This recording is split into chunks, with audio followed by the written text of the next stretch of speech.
Senhor presidente, senhores deputados, senhoras deputadas, aqueles que nos assistem pela TV Sinal, obviamente que, como já foi dito aqui pelo reitor da Universidade Federal, nós estamos tendo esse debate a respeito das universidades, primeiro pela inabilidade daquele senhor que se diz ministro da Educação, aquele do chocolatinho, que mal consegue dividir o chocolatinho e ao lado do presidente ainda fica menor, porque o presidente bota a mão no chocolatinho e leva o chocolatinho embora.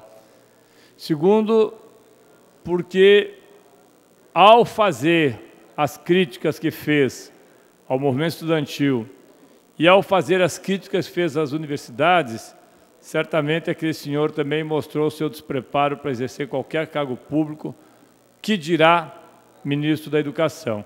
E para corrigir aquilo que já havia dito, que seria uma bobagem sem precedentes, queria cortar quem tivesse balbúrdia, resolveu cortar de todos, o que gerou um movimento, talvez o maior movimento desde 2013. Nós não tínhamos, desde 2013, na verdade, não tínhamos um movimento de estudantes nas ruas, de professores e de população como tivemos agora. Isso graças às bobagens ditas, inclusive pelo senhor Jair Bolsonaro, lá nos Estados Unidos, quando fala tudo aquilo que lhe dá na cabeça, que, aliás, é próprio, né? É próprio. Cada dia mais as pessoas se perguntam até que dia vai durar isso. Eu acho que nós teremos aí nos próximos dias, talvez, algumas informações que sejam surpreendentes. Eu entendo que o senhor Jair Bolsonaro deva estar desesperado com seu filho sendo acusado e sendo investigado pelo Ministério Público. Entendo que o seu outro filho, que tem a sua senha no Twitter, também esteja desesperado quando dizem que tem proximidades com milicianos. Entendo que o seu outro filho também, que está lá fazendo o papel de primeiro secretário, cria todo tipo de problema. Entendo que parte do seu partido está abandonando. Entendo que parte dos movimentos que eu apoio fazem hoje um texto dizendo que ele prepara um golpe, mas isso não é motivo para falar tanta bobagem junto. Mas, afinal, foi eleito, sabe-se Deus até que dia fica, e enquanto ficar, vai ser o responsável por nós termos uma queda todos os dias no PIB, por termos um dólar que chega a R$ 4,12, por termos um gás de cozinha a R$ 90, por termos a barbaridade que significa hoje esta confusão que se criou dentro do Congresso Nacional. E o que me chama a atenção, senhores deputados, é que esta confusão parece que não fica só lá.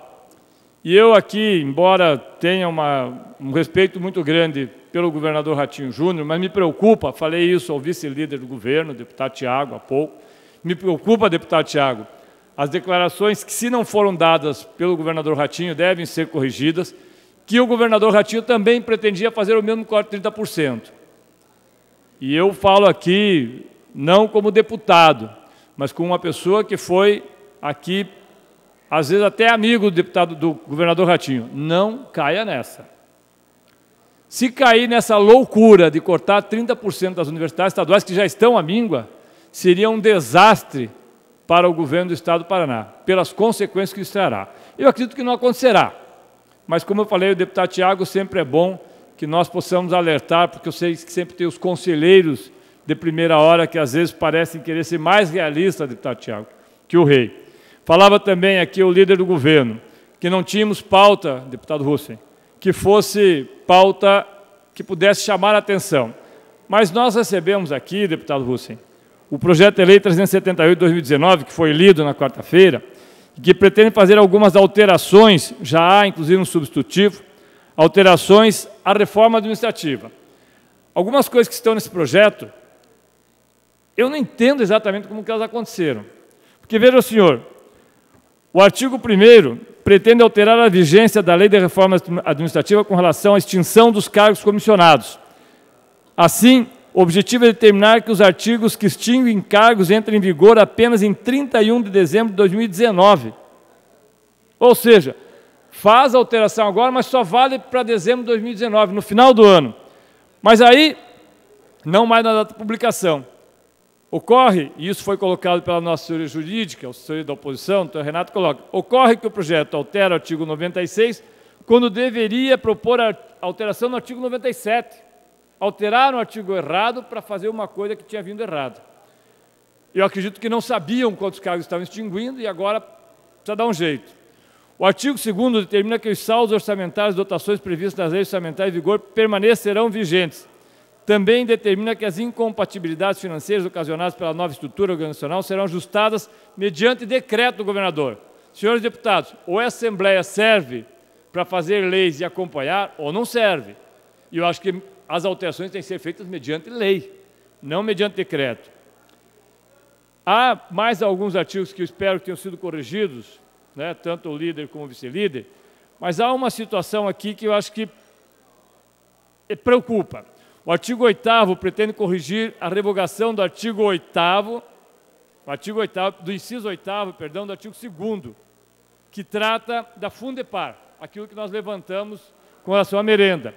Acontece, senhores deputados, que na lei da reforma administrativa a merenda revogou, deveria ser esse, o governo revogou o artigo que, na verdade, pretendia revogar o artigo 3º.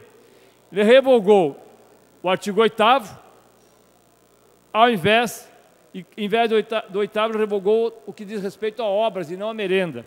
Então, tem uma série de questões que eu acho que amanhã nós vamos fazer o debate, mas fica aqui, deputado Russen e também ao deputado Tiago, a preocupação com relação às universidades e com relação a esse projeto que, como eu falei, já veio aqui para que seja feito substitutivo e a gente possa corrigir. Eu concedo uma parte só ao deputado Maurício Requião, porque tem um assunto que o Maurício Requião havia pedido para comentar e nós vamos fazer. E nós vamos fazer esse debate na sequência. Deputado Maurício. Obrigado, deputado Tadeu. Deputado Romanelli, peço a sua atenção, pois amanhã o senhor fará uma audiência pública tratando do acordo de leniência dos pedágios. Antes mesmo desse assunto da Tanto Ibope, nós já estávamos acompanhando esse problema desse acordo de leniência. E fiz um questionamento ao Ministério Público Federal, à Força Tarefa da Lava Jato, e ao governo estadual. Se ele teria ou não participado do acordo de leniência e quais seriam os passos se não participou, ou se participou, o que ele teve a dizer. O governo do Estado, como tem ficado comum aqui através da Casa Civil, calou-se, silêncio, resposta zero. Acho que nós estamos com um problema no correio entre o Palácio e a Assembleia, as respostas não chegam. Mas o Deltan Dallagnol me mandou um ofício hoje. E no ofício do Deltan, ele fala praticamente filo por quilo. Fiz porque podia fazer e quis fazer. E diz que fez sobre as penas da lei de improbidade, tendo por objeto exclusivamente as penas da improbidade administrativa.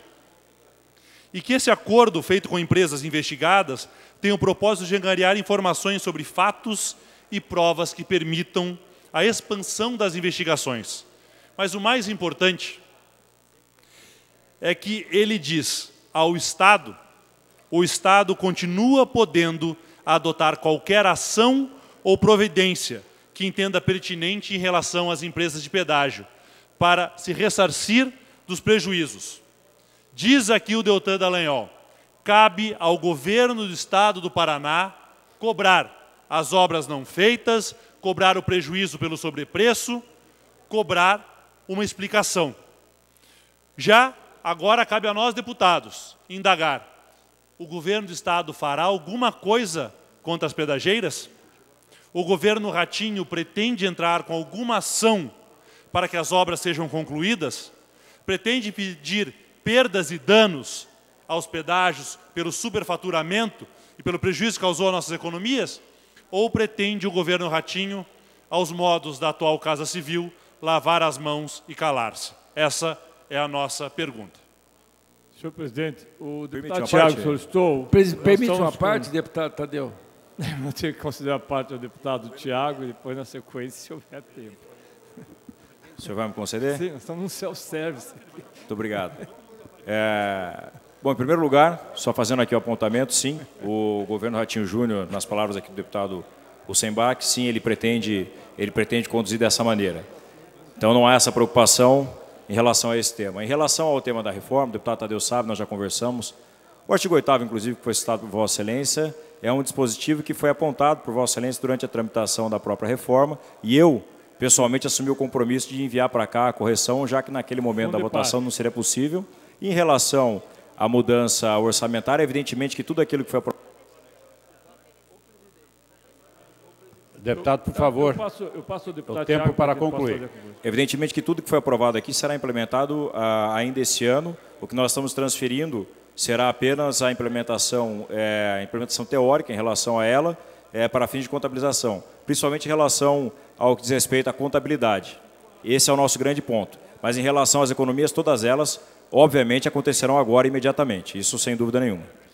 Senhor presidente, nós... Deputado Tadeu, me permita só, além de convidar todas as parlamentares e parlamentares a participar amanhã pela manhã no plenarinho da audiência pública da Comissão de Obras Públicas, presidida pelo deputado Tião Medeiros, que nós discutiremos o acordo de leniência, que vou repetir aqui, é lesivo ao interesse público. Quero convidar a todas e todos. É muito importante a presença das senhoras e senhores nessa audiência pública amanhã. Obrigado, deputado Romanelli. Senhor presidente, eu só quero encerrar aqui com... Por favor, para concluir. 10 segundos, senhor presidente, só para terminar no mesmo tom que eu comecei. Sobre as universidades. O governo do presidente Lula e da presidente Dilma elevaram os gastos de 18 bilhões em 2002 para 127 bilhões e 900 milhões em 2015. Se isso não é investir na educação, talvez alguns prefiram um investimento do atual presidente. Obrigado, senhor presidente e senhores deputados.